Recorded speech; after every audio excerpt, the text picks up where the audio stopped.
अस्सलाम वालेकुम।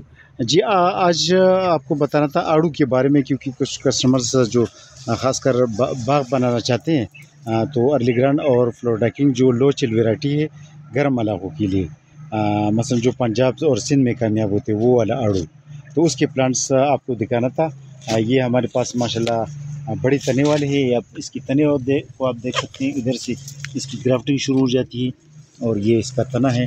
तो ये लाइन पर जो पौधे लगे हैं ये खेत में है जी। तो ये आपको सिर्फ दिखाना था।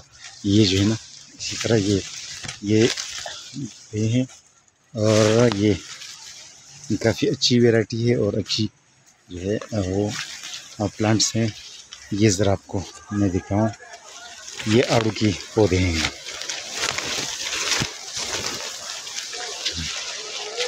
ये आड़ू के पौधे हैं, ये आपको दिखाना था। तो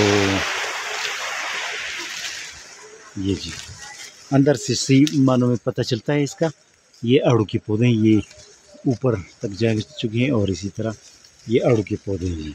अर्ली ग्रांड और फ्लोडाकिंग वैरायटी दोनों मिक्स, यानी कुछ प्लॉट्स पर फ्लोडाकिंग लगाई है, कुछ पर अर्ली ग्रांड।